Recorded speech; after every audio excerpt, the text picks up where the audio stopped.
السلام عليكم ورحمة الله تعالى وبركاته. تنطلب من الله تكونوا كاملكم بخير وعلى خير. ترحب بكم من جديد في فيديو جديد، فابقوا مع الفيديو ديالي حتى النهاية. ديال الناس الأول مرة تدخل القناة ما تنسونيش من اللايكات ديالكم، اشتركوا في القناة وفعلوا الجرس يوصلكم كل جديد. والناس القدام كالعادة تنقول لكم مرحبا والف مرحبا ودار داركم. هنا على بركة الله ان شاء الله غنشارك معكم الصابونه ديال القهوه، اولا واحد الصابونه اللي تنصيبوها بالقهوه اللي تتجي خطيره خطيره. الا جربتوها ان شاء الله راه غادي تولي عندكم من العادات، اولا غادي تولي عندكم ادمان. صابونه اللي تعطي واحد النتيجه رائعه من اول استعمال، فجربوها ان شاء الله راه غادي تعجبكم وغادي تنال الاستحسان ديالكم. هنا كتشاهدوا امامكم انا تنوريكم انني احتاجت الماء اللي انا سخنته من قبل، يعني سخنت واحد الكاس ديال الماء لدرجه الغليان. هنا عندي القهوه العربيه اولا البن العربي اللي انا طحنته في الكاس ديال المولينيكس، وعندي كذلك واحد الصابونه اللي انا حكيتها بالحكاكه. بامكانكم ديروا يعني صابونه ديال دوف اولا صابونه الجليسيرين اولا حتى صابونه ديال الكف. المهم انا عندي هنا ما عنديش حتى وحده في هذه الصابونات، يعني كانت عندي غير صابونه عاديه، ولانني محتاجه نعاود هذه الوصفه ديالي لانني تنداوم عليها دائما، تنتهي الحمام ديالي اولا تندوش بها في الدار، فكنت مضطره انني نقضي بالموجود. انتم كذلك غادي تحتاجوا صابونه يا دوف يا صابونه الجليسرين مهم، اولا الصابون اللي موجود عندكم.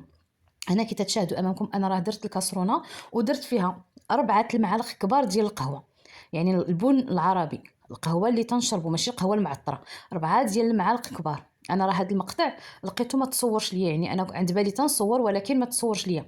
وصابونه اللي انا حكيتها بالحكاكه، وكاس ديال الماء يعني مغلي لدرجه الغليان، يعني طيبته درته فوق النار وغليته مزيان كاس ديال الماء. صافي جمعت هاد المكونات بثلاثه، يعني الماء مغلي وصابونه محكوكه و4 المعالق كبار ديال القهوه ديال البن العربي، القهوه اللي نطبخوها ما معطراش، يعني بدون يعني بلا ما نكونوا دايرين بلا ما تكون فيها دوك العطور. صافي هنا غادي ندير فوق النار مهيله ونبقى نحرك كي تتشاهدوا امامكم. انا نبقى نحرك يعني ما نتوقفش من التحرك حتى نحس ان داك الصابون ديالي داب مزيان. هنا راه غنبقى نحرك لدرجه ديال ان الصابون ديالي غادي يذوب، كذلك هذيك القهوه تمزج ليا مع الصابون مزيان مزيان كي تتشاهدوا امامكم.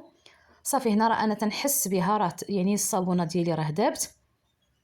غنحيدها من فوق النار كي تتشاهدوا امامكم. هنا راه ملي تتذوب لينا ديك الصابونه مع هذيك القهوه، يعني تتختار تتقل لينا، تولي الخليط ديالنا يعني ثقيل، تنبداو نحسوا به في التخلاط ديالو انه ثقيل. صافي غنحيدها من فوق النار وغادي نخليها شويه تدفى، يعني نخليها واحد شويه 11 دقيق. من بعد غادي نبدا نزيد المكونات الاخرين ديالي. انا غادي نضيف هنا زيت الورد. هنا عندي زيت الورد، راه هاد القرعه واخا قال لي صغيره مطوره، يعني واخا صغيره ولكن هاد الزيت راه خطيره خطيره. هاد الزيت النتائج ديالها غزاله في تبييض المناطق اللي تتكون عندنا مدبوغه.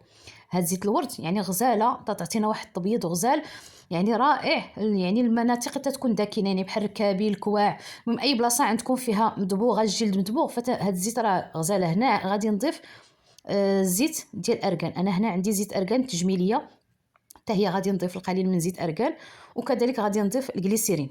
هذا عندي انا الجليسيرين شاريه هكا انا في هذه القرعه. ممكن راه كاين انواع يعني ديال العبوات ديال الجليسيرين، انا خديتها هكا.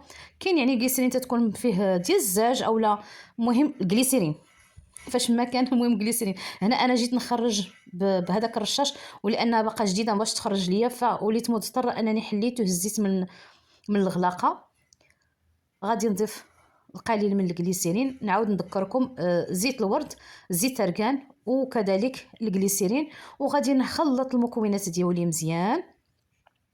ندمج دوك الزيوت ديالي مزيان مع القهوه والصابونه اللي انا فايت ليا ذوبتهم فوق النار. هنا انا غادي نضيف الرز اللي طحنته من قبل، يعني هذاك الرز اللي تناكلو اللي طحنته انا من قبل. غادي ندير واحد 2 معالق كبار ممتلئين ديال الرز. انا هنا تنوريكم الرز اللي انا طحنته في الكاس ديال المولينيكس اولا كاس الطحانه. صافي درت 2 معالق كبار. هنا عندي الحليب بودره اولا كي تنقولوا حليب نيدو اولا اي حليب اي نوعيه عندكم. هنا غادي ندير واحد 3 المعالق كبار ديال الحليب نيدو اولا حليب بودره. هنا غادي نضيف كذلك الكركم اولا الخرقوم. غادي نضيف واحد المعلقه كبيره الخرقوم، بامكانكم تستغناو على الخرقوم الا ما بغيتيش تضيفوه. صافي مع التحريك يعني تنبقى نحرك مزيان كنحاول نحرك مزيان حتى تندمج المكونات ديالي مع بعضياتهم، يعني حتى تنحسهم أنهم ولاو خليط واحد. يعني بهذه الطريقة كي تتشاهدوا أمامكم، فأنا غنبقى نحرك حتى يتدمجوا ليا، يعني داك الزيوت اللي أنا ضفت وكذلك هادوك المكونات اللي أنا ضفت في الآخر، الحليب بودرة والروز مطحون والخرقوم. صافي أنا هنا غادي نحتفظ بهم في واحد البواطة اللي تدخل الثلاجة. هنا درت واحد البواطة اللي تدخل الثلاجة، المهم ديروا بواطة ديال الزاج اولا ديال البلاستيك، المهم اي حاجه يمكن لكم تحتفظوا بها في الثلاجه. وغادي نبدا نجبدهم الوقيته اللي انا غنبدا نجبدها الوقيته اللي انا محتاجاها، يعني للدوش ديالي كي تشاهدوا امامكم. المهم انا هنا درتها في بواطه وحده، بامكانكم انكم ديروهم يعني في مول ديال السيليكون، يعني تحصلوا عليهم قطع صغيره ودخلوهم هكا الفريغو، ومني تبغيو تجبدوا غير يعني صويبينه وحده صغيره تقديو بها ونبينا عليه السلام. انا هنا درتهم في بواطه كبيره لانني ما عنديش لي مول ديال السيليكون الصغار، ولكن الا عندكم لي مول ديال السيليكون الصغار فبامكانكم ديروهم فيه وتدخلوهم الفريغو من يجمدوا تحتفظوا بهم، يعني قطع صغيره. وفعلا من الاحسن انهم يكونوا قطع صغيره فيما بغيتو تدخلوا تدوشوا فتتهزوا حدا. الطريقه ديال الاستعمال كالعاده تنكونوا يعني البلاصه تكون مبلله، يعني الجلد البلاصه اللي بغينا نديروا ليها هاد الصابونه تكون مبلله، وبهذه الطريقه تنديروها نطبقوها فوق الجلد وتنخليوها واحد 5 دقائق حتى ل 10 دقائق، يعني بين ما تستفد الجلده ديالنا من هاد المكونات كاملين. من بعد تنبداو بواحد الطريقه ديال الدلك دائري كي تشوفوا هكا، يعني بواحد الكوماج طريقه ديال دلك دائري حتى تندمجوا، يعني تنحكوا مزيان هذيك البلاصه اللي حنا بغيناها يعني تبيض لينا وبينها يعني تستافد لينا من هاد المكونات كاملين اللي في هاد الصابونه. المهم هاد الصابونه راه غنيه غنيه على التعريف، الا جربتوها راه غادي تولي عندكم معتمده. فجربوها ان شاء الله.